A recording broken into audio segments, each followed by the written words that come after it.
सानाम को हुल जोहार सानाम को सगुन सेता हो नितों सेता पायार कना और सेता पायार में मिदटां भिडियो बन बनावा है चे बांग चेदा से होला मादर खुजा ऑनलाइन हेज बांग हुई लेन तहेना अदो मोटामुटी कथा हुई कना अब अडिगान ऑफलाइन ड्यूटी तहन कना निजरा कमी तहन कना ओना गे मारांग कमी दो और नोआ ऑनलाइन कमी दो हुई कना नॉर्मल अब जहां चे अब मिद बार पद कथा बन पासनावेआ मोचारे आड़ांग है चे बांग तबे सारहाव गे तेहेኛ गालवच रे दो तेहेኛ चेपे रे दो अब जहाँ तीन कता बन अरी मेना आकात कमी हरा मेना आकात मेन दो कथा अब जहाँ छूत छटिया रे जहाँ तीन गे कमी हरा मेना आकात और बंखान बापला बिहार रे जहाँ तीन गे कमी हरा मेना आकात और बंखान दो जिलिन डहार सेनो रे जहाँ तीन गे कमी को तबन मेना आकात दई ददनी को तबन मेना आकात नोआ जो नागाम तब मेना नोआ नागाम ओकारे एतोहब लेना माने नोआ सानामा कमी हरा को पुष्टव सही तेहन बाबन गालोचा तेहन दोबन गालोचा नोआ रे नागाम दो चेक ओका खन नोआ कमी हरा को बनाव आकाना अब सानतार उना गान जो रायरित मेना आकान हे जे बांग माने मेन दो कथा छुट छटेर रे उना आकान नागाम मेना हे जे बांग माने ओंडे लक्ति कान जिनिस आयमा लकाना मेना आका नोआ रे नागाम दो चेक ओकोय बनाव आका नोआ को हे जे बांग आर उनका के बापला बिहार रे आयमा लकान नागाम मेना जेमन चे नॉर्मल कथा दोबन मेना जे जुदी अब गुर्दा जपाम बापला कना तबे खन तिरल तारब लेकना नागाम हो मेना एखान नोआ रे हम मिटांग नागाम मा मेना चे हिस्ट्री मताय मेना गे तिरल तारब रे ओका खन एतहब लेना नोआ नागाम ओकारे बनाव आकाना हेजे बांग उनका गे जिलिन डहार चेनो रे अब आयमा लकान भांडान कमी को मेना आका हेजे बांग तबे नोना जो कमी हरा को पुष्टव सही दो बाबन गालोचा चेदा चे मिटांग छूत छटे रे कमी हरा यदि पुष्ट सही बन गालोच खान तो अडी दिन माने अडी लंबा वीडियो चला हेजे बांग तबे खान तेहन दो मोटामुटी बन गालोचा जे नोआ जो नागाम तब मेना रायरित तबन मेना आका माने मझी अरी जहां मेना आका हेजे बांग हासा हटी रे अरी जहां मेना आका तो नोना अरी को अब सानताल समाज रे ओकारे एहब आकाना नोआ रे नागाम तेदा चेत कना नोआ कटिक बन चेपे आंजम का अब तो ओना लहारे निनै मेना आपे कोठे बड़िज बांग बो उयहर खान जुदी आम माखरा इन और खान जहाँ गे तिरला हपन जहाँ गे बारत हपन हुई को सानताल समाज रे जुदी आज सरीगे जाति सानताल लेकिन किछि कमी सनाय कना मखान किछि रोड सनाय कना तबे लहार आजा मन रे आइरिन सानतारिन होल लेकिन मन रे हिरका निना गान हम बांग ताहे लगती कना जहाँ थिरबर आम सानतारिन होल गेम हिरका को तबे खान आम सानतारे एकदम मोटे मोटे तिस बाम कमी दाड़िया तबे आम जुदी सानतारे आम कमी कना आ जुदी सानताल होल गेम हिरका को कना तबे खान आम दा सानतारे दो बाम कमी किया आयमा सारहाव तबे सानम को बन बड़ाया अब नागाम कथा जे ससंग बड़ा रे बन जिति लेन ताहेना हेसे बांग और ससंग बड़ा रे चेदा बन जिति लेना नोआ खातिर बन जिति लेन तहन चे जहां तिरे अब हारता बुरु और खच खमर रे बन ताहे कान तहन उनजो अब मनमी हपना किछु दनमी लेकान कमी होरा नेल काते गे सिरजेनिए दो सेगल दा ए जड़िला तो सेंगल दा जड़ी उक्तर गे मारांग बुरु दो किछु सत चरित एआई परिस हड़ दो आजा कोलरे बांचाव दोहला को ताहेनाय हेसे बांग उनको सत चरित एआई परिस हड़ गे ना ससंग बड़ा को अगुला को ताहेना आज गे अयुर अगुला काट कोय जहां तीरे ससंग बड़ा अयुर अगु काट कोय ओना अक्तर गे उनको जतिए काट को जतिरे कारण दो नोय कोना जहां सेंगल दाते जहां तने को बंगा दिसम को चलावे तो ओंडे आको हड़मो रे ओना अंशन ताहे कान गे ताहेना हेसे बांग मेन दो कथा जहाँ तेरे सेंगल दा जड़ी किया जहाँ तेरे दनमी लेकान बिचार होड़ अब मनमी को ताहे कान थान उनको बड़ी उयहर को उनको हड़मो रे आलो ताहेन मा खातिर और जहाँ तने को गजुर लेन थान सेंगल दा जड़ी अक्तरे ओना रे पत्तक को छाड़ाव लगिन ते नाडे ससंग बड़ा दा जितिला को ताहेना जहाँ तेरे ससंग बड़ा जिति एकात कोय ओनेगे गेल पे गोटांग परिस हटिया को ताहेना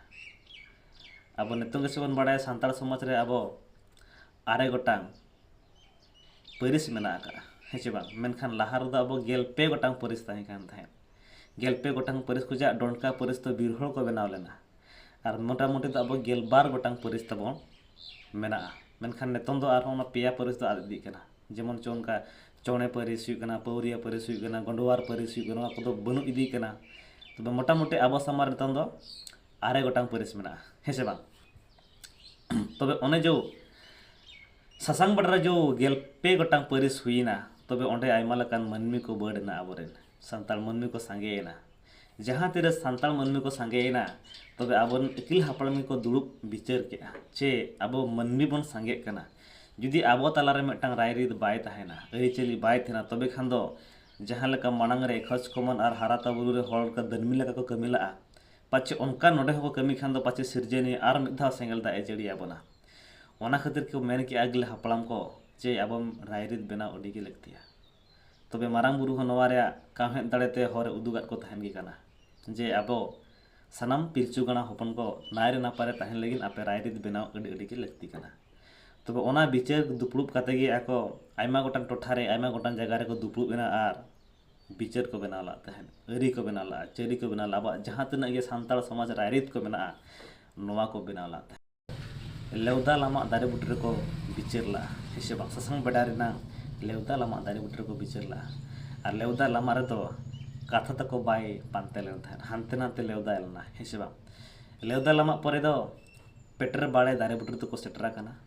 ओंडे खन को जाय को उचड़ का बदल काना को दुपड़ू हेचे बा इना तायम दो माने ओना दो मिदी रे कथा दो बांग काना जे मिदी हिलो लेवदा लामा उटरे को दुलुबेना आर किछु दिन परे दो आर को विचार बड़ा कते देला आधा बो दुपड़ूआ तबे पेटर बाड़े बुटरे को दुलुबेना दोसार ओना पेटर बाड़े बुटरे हो कथा जतो हड़ा बांगे पानते लेन तहेना हेसे बा हानते नाते गे ताको पेटर अचुर लेन थान जतो हड़ा कथा को अपड़ा इगिल अपड़ा हड़ को कथा को इना परे एरे आतना दारे बुटरे को दुलुबेना जे ओना एरे आतना दारे बुटरे हो आको कथा तको बांगे माने पानते कान तहेन अपन अपिन कथा चला कान तहेन माने मिद प्रकार एरे लका को बुझावे तहेन गी काना हेसे बना खातिर तो एरे आतना को नितुमा का इदा पर खोदे मातकम रे मिद प्रकार किछु किछु कथा को गापान इदी कान तहेन हेचे बा खोदे एर लका जहां लका कथा गापाना हेचे बा माने खोदे रे दो नवा जिनिस अमनो लकान कथा जे ओना रे दो किछु तो कथा को गापान लेन तहेन जे बांगा अब बन बेनाव हुई इदी अना अब कथा ना तबन गापान इदी काना ना दो इन जैसे मजाते मेन मेनखान नोरा नागाम नोरा जो बेनाव रे जो नागाम दो अडी हाड़ा गया माने आको मिद दिन बार दिन रे कथा दो बांग काना नोवा तीना साल साल चो तीना गेलबार गोट साल चको विचार का हेचे बांग नोका को मेना एया सिन एया निदो नेमा खन आरो जस्ती को विचार का हेचे बांग गेलबार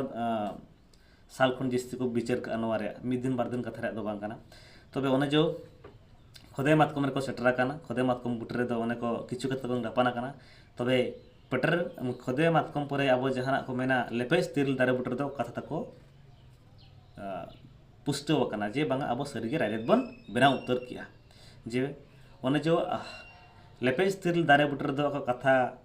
तको को बुटर किया रायरेत को बुटर किया और ओना रायरेत को कमी लगिनते आको सरी सार जम बुटरे को ओना कथा को सरी किया ओना रायरेत को सरी किया तबे ओंडे खन गे सांताल हपन को रायरीत को बनाव किया जे ओना जो दारे बुटे जहाँ मेना को विचार किया लेवदा लामा हेचे बा पेटर बाड़े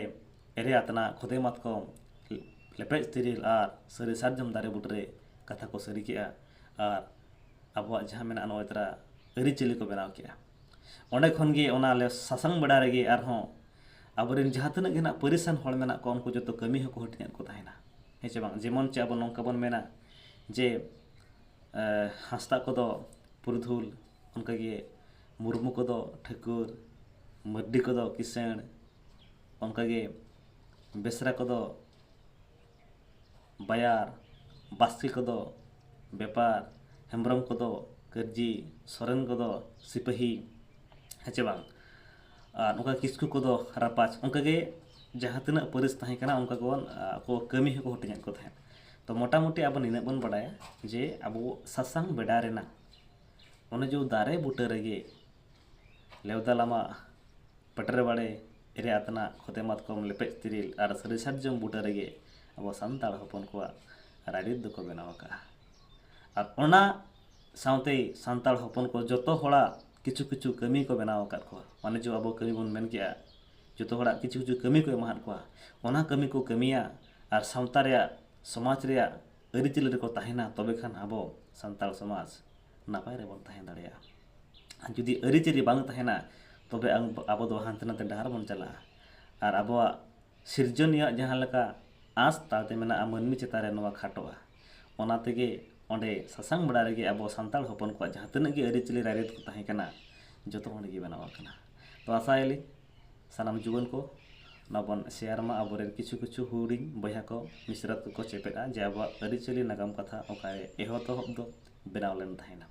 तापर हिजुग कान दिन रे अब सानाम अरिचली कोरा जहाँ तने गे मने रे बडाय कान जिनिस को हुड़ ताहेन रह आपे कोठिन सदरा मेनते कथा थाइना